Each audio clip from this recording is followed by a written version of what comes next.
Welcome back to the channel. In this video we have a Nissan Titan and it's dripping oil. It looks like it's coming from the oil filter, but in fact it's coming from the oil cooler. It has an O-ring behind there similar to what you would find on a oil filter. Now sure, you could remove your oil filter and you might be able to get away with that, but to make the job a lot easier and it just makes more sense to do an oil change. So the first thing we're going to do is drain the oil out of the oil pan. I should have mentioned this at the beginning of the video, but of course you can already tell this is going to be a messy job, so make sure to wear gloves.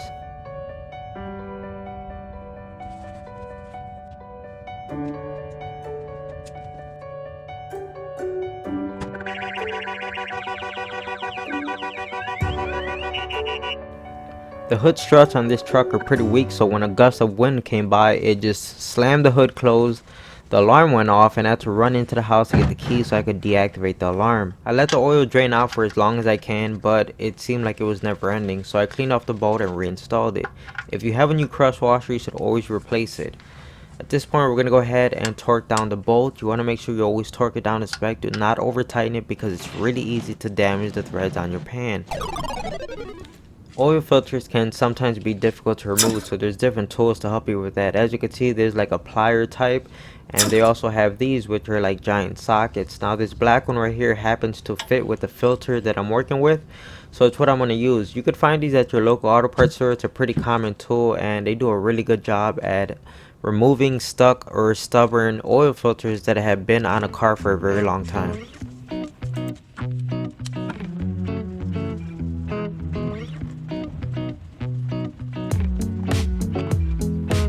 I'd say this job is about 20% of getting to the gasket that you need to replace or the O-ring, and the other 80% of this job is cleaning.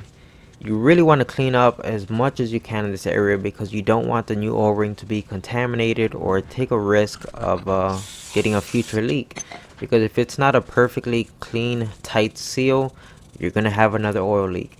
So it's why before I crack this oil cooler free, I'm trying to clean up as much as I can, so when I do crack it free, we try to minimize the amount of dirt that's going to get in there. The threads that the oil filter actually screws onto is actually a giant bolt, so it's what you have to remove in order to remove the oil cooler and get to the O-ring.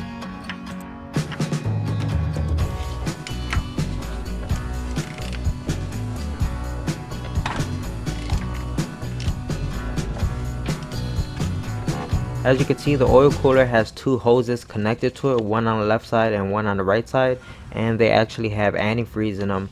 I would suggest not disconnecting them because then you're going to have antifreeze everywhere. You have to go out and buy more antifreeze, and then you're going to have to deal with trying to bleed the air out the system. So it just turns into a lot of unnecessary work. So it's best to just leave them connected and deal with it like that. You see this O-ring that fell out? This is not an original O-ring. I saw something online saying that if you cannot get a gasket for this from the dealer, that you could buy like a oil filter, like one of those Fram oil filters, and take the O-ring off of that and use that inside of here, and it looks like someone's already done that little hack. But in this case, we're actually going to be replacing it with a OEM part from the dealer. Now that the old O-ring is out, it's just a matter of cleaning everything now, and I'd suggest you spending a good amount of time here because you really don't want the new O-ring to start leaking and you're going to be right back in here doing this job all over again. So just spend a decent amount of time here. As you can see, I'm using a toothbrush to try to really get into those tight places. The whole backside of the cooler doesn't have to be perfectly clean. As you can see, I really tried to focus on that one groove of where the O-ring is going to go in. And on the block side, you can see I got that flat surface as clean as I could possibly get it. And here's a new part from the dealer. You want to make sure that this is going to fit your car because from what I understand, there are two different size O-rings. And here goes that giant bolt that actually holds the oil cooler in place. And as you can see, I cleaned it up and just again using some brake parts cleaner. This is the time to be really careful with how you clean things and make sure there isn't any dirt or debris on any of the surfaces, and also make sure that the O-ring is clean. Now you're gonna notice that the O-ring seems like it's oversized, almost like it doesn't fit, and you could see me fumbling with it here, especially trying to do it with one hand. but it's intentionally oversized, and once you get it in its groove, it's gonna fit nice and tight, and it allows itself to hold in place like that. Even when you turn the oil cooler around, it's not gonna fall out.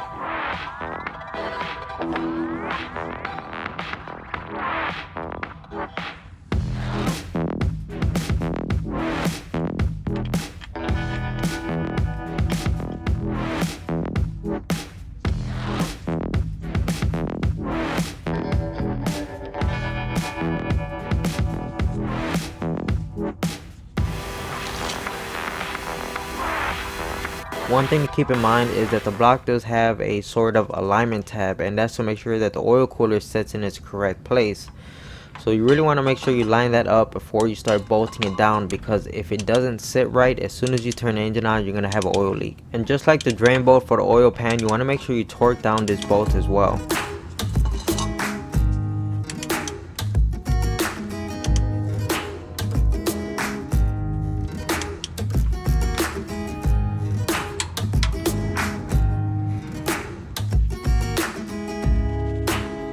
Now you could grab your new oil filter and rub some clean oil right on the O-ring so it doesn't bind up when you're installing it. Now you can add some oil to the inside of the filter if you like. It's not necessary, but if you want to do it, you can. Now whenever you're installing a new oil filter, you don't want to use any tools like the ones we used to remove the old one. You want to get it just as tight as you could possibly get it with your hands only, because over time it will get even more stuck, and if you tighten it down right now really hard, it'll be almost impossible to get it off later on.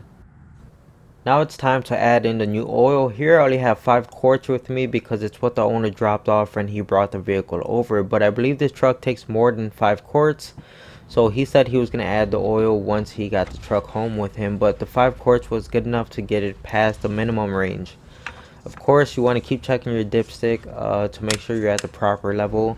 You might want to refer to your owner's manual, but I believe as long as the oil is between the 2 dots on the dipstick, you should be okay.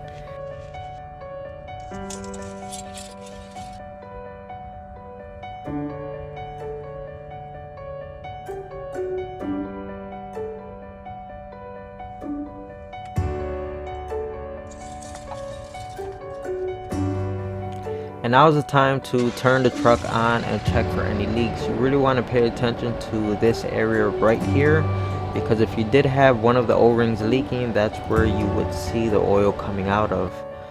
So I did go into a time lapse just to keep a really close eye on all of this for a while, let it run for a good while just to make sure there aren't any leaks.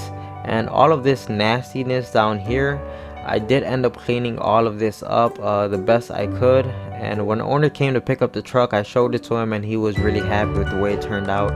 And by the time the time lapse was over, there was absolutely no dripping of oil.